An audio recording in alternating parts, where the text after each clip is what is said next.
எல்லோரும் நன்றாக இருப்பீர்கள். இப்பொழுது 2026 ஆனி மாதம் எப்படிப்பட்ட பலன்களை கொடுக்க போகிறது அப்படிங்கிறத எப்போது பார்த்தலாம். மேஷம் முதல் மீனம் வரையிலான 12 ராசிக்காரர்களுக்கு தனித்தனியாக என்னென்ன பலன்கள் நடக்கிறதுன்றது இப்போது பார்க்கறதுக்கு முன்னாடி, இந்த 2026 ஆனி மாதத்தில் முக்கியமான கிரக பயிற்சிகள் ஏதாவது இருக்கா, கிரக நிலைகள் எப்படி இருக்குது, அது 12 ராசிக்காரர்களுக்கு அவசியமான ஒன்று.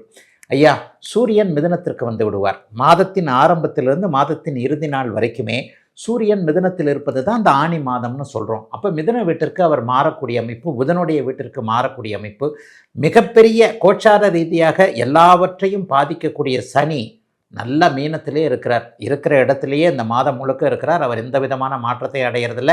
இதில் ஒரு பெரிய விஷயம் என்னென்னா, உச்ச குரு சனியை பார்ப்பது என்பது சனியால் இதுவரை தொல்லைகளை அனுபவித்து கொண்டிருந்த எல்லாருக்குமே அப்படி ஒன்றும் பெரிய கஷ்ட நஷ்டங்கள் இருக்காதுன்றதை காட்டுது. சனிக்கடுத்து 2ஆம் நிலை நல்ல கிரகமான குரு பகவான் இப்போ தான் போன ஜூன் மாதம் 2ஆம் தேதி தான் மாறி இருக்கிறார். ஒரு 10-15 நாட்களுக்கு முன்னாடி மாறினது. கடகத்தில் அவர் உச்சகுருவாக இருப்பது மிகப்பெரிய யோகம்.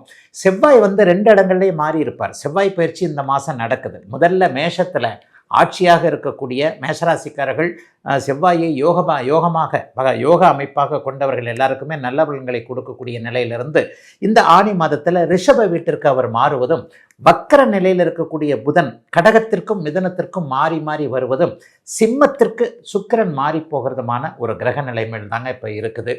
ராகு யாரையும் பீடிக்கலை. பொதுவாகவே ராகு கேதுக்கள் யாரையாவது ஒருத்தரை பீடிச்சாங்கன்னா, அதாவது ராகு கேதுக்களோடு யாராவது ஒருத்தர் இணைஞ்சிருந்தாங்கன்னா, அந்த கிரகத்துடைய ஒரு தன்மைகள் நன்மைகள் அந்த ராசிக்காரர்களுக்கு அது ஒரு யோகமான இருந்தால் அது கிடைக்காம போயிடும்.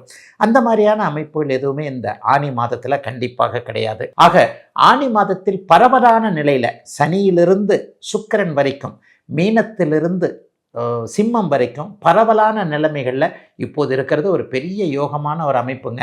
கஷ்டப்பட்டு கொண்டிருக்க அஷ்டம சனியிலையும் ஜன்ம சனியிலையும் மீனராசிக்காரங்களும் சிம்ம ராசிக்காரங்களும் இப்போ நல்லா இல்லைங்க. குறிப்பாக மீனராசியை சேர்ந்த இளைய பருவத்தினருக்கு கடுமையான ஒரு சாதகமற்ற பலன்கள் நடந்துக்கிட்டு இருக்கு. அதே மாதிரி சிம்ம ராசியில் பூரம் நட்சத்திரத்தில் பிறந்தவர்களுக்கு போன மாதத்திலிருந்து டைம் நல்லா இல்லை.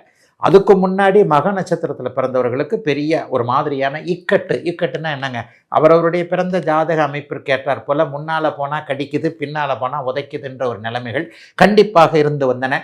அந்த நிலைமைகள் எல்லாம் இப்போது ஆனி மாதத்தில் ஓரளவிற்கு சனியை உச்சகுரு பார்க்கிற காரணத்தினால ஒரு கட்டுக்குள் இருக்கக்கூடிய அமைப்புகள் தாங்க நிச்சயமாக இருக்கிறது.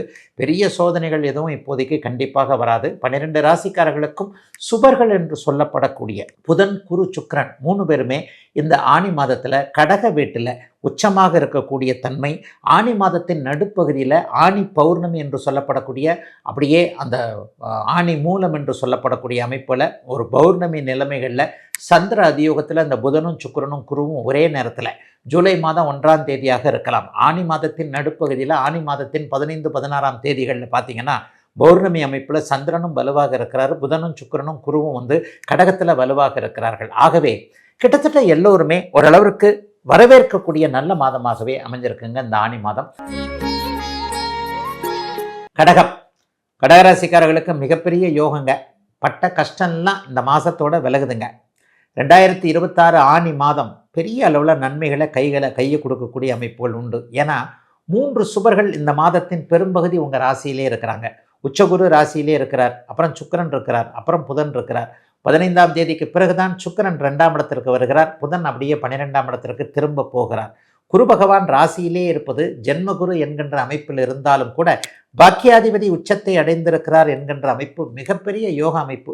இதுவரைக்குமே அதிர்ஷ்டம் எனக்கு இல்லவே இல்லையே நினச்சிக்கிட்டு இருந்தவங்க எல்லாருக்குமே இதோ பக்கத்திலேயே அதிர்ஷ்ட தேவதை வந்து விட்டால் என்கின்ற மாதிரியாகவும், கடந்த காலத்தில் அதை சமாளிக்க முடியல இதை சமாளிக்க முடியலன்னு இருந்தவங்க எல்லாருக்குமே எதையும் சமாளிக்கக்கூடிய அளவிற்கு சில தைரியங்கள், சில அறிமுகங்கள் போன்றவைகளை கொடுக்கக்கூடிய அற்புதமான மாதமாக இந்த மாதம் அமைஞ்சிருக்குங்க.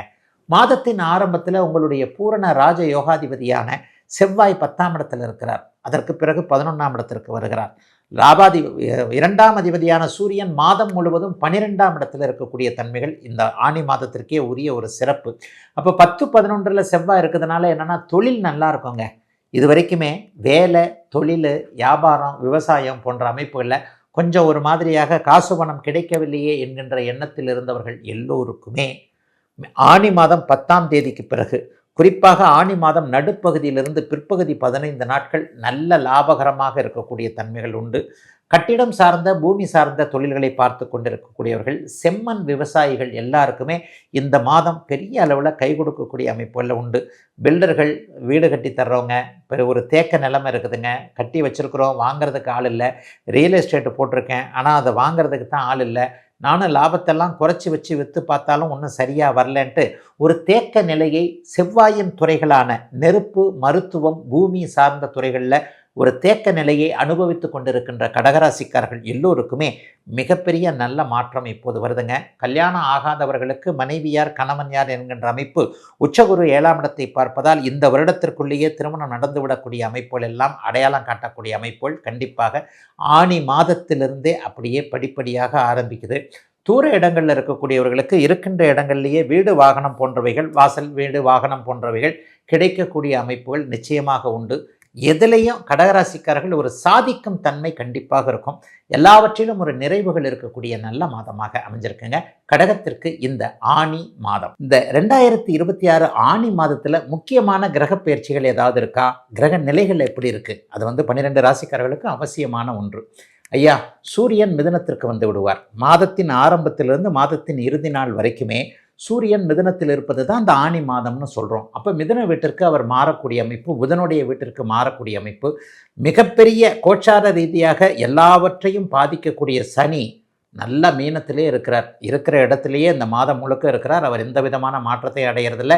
இதில் ஒரு பெரிய விஷயம் என்னென்னா, உச்சகுரு சனியை பார்ப்பது என்பது சனியால் இதுவரை தொல்லைகளை அனுபவித்து கொண்டிருந்த எல்லாருக்குமே அப்படி ஒன்றும் பெரிய கஷ்ட நஷ்டங்கள் இருக்காதுன்றதை காட்டுது.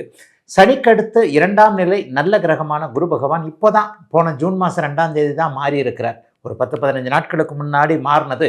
கடகத்தில் அவர் உச்சகுருவாக இருப்பது மிகப்பெரிய யோகம். செவ்வாய் 2 இடங்கள்லேயே மாறி இருப்பார். செவ்வாய் பயிற்சி இந்த மாதம் நடக்குது. முதல்ல மேஷத்தில் ஆட்சியாக இருக்கக்கூடிய மேஷராசிக்காரர்கள் செவ்வாயை யோகா அமைப்பாக கொண்டவர்கள் எல்லாருக்குமே நல்ல பலன்களை கொடுக்கக்கூடிய நிலையிலிருந்து இந்த ஆனி மாதத்தில் ரிஷப வீட்டிற்கு அவர் மாறுவதும், வக்கர நிலையில் இருக்கக்கூடிய புதன் கடகத்திற்கும் மிதுனத்திற்கும் மாறி மாறி வருவதும், சிம்மத்திற்கு சுக்கிரன் மாறி போகிறதுமான ஒரு கிரக நிலைமையில் தாங்க இப்போ இருக்குது. ஆக ஆனி மாதத்தில் பரவலான நிலையில் சனியிலிருந்து சுக்கிரன் வரைக்கும், மீனத்திலிருந்து சிம்மம் வரைக்கும் பரவலான நிலைமைகளில் இப்போது இருக்கிறது ஒரு பெரிய யோகமான ஒரு அமைப்புங்க. கஷ்டப்பட்டு கொண்டிருக்க அஷ்டம சனியிலையும் ஜன்ம சனியிலையும் மீனராசிக்காரங்களும் சிம்ம ராசிக்காரங்களும் இப்போ நல்லா இல்லைங்க. அதே மாதிரி சிம்ம ராசியில் பூரம் நட்சத்திரத்தில் பிறந்தவர்களுக்கு போன மாதத்துலேருந்து டைம் நல்லா இல்லை. அதுக்கு முன்னாடி மக நட்சத்திரத்தில் பிறந்தவர்களுக்கு பெரிய ஒரு மாதிரியான இக்கட்டுன்னா என்னங்க, அவரவருடைய பிறந்த ஜாதக அமைப்பிற்கு ஏற்றார் போல் முன்னால் போனால் கடிக்குது, பின்னால் போனால் உதைக்குதுன்ற ஒரு நிலைமைகள் கண்டிப்பாக இருந்து வந்தன. அந்த நிலைமைகள் எல்லாம் இப்போது ஆனி மாதத்தில் ஓரளவிற்கு சனியை உச்சகுரு பார்க்கிற காரணத்தினால ஒரு கட்டுக்குள் இருக்கக்கூடிய அமைப்புகள் தாங்க நிச்சயமாக இருக்கிறது. பெரிய சோதனைகள் எதுவும் இப்போதைக்கு கண்டிப்பாக வராது.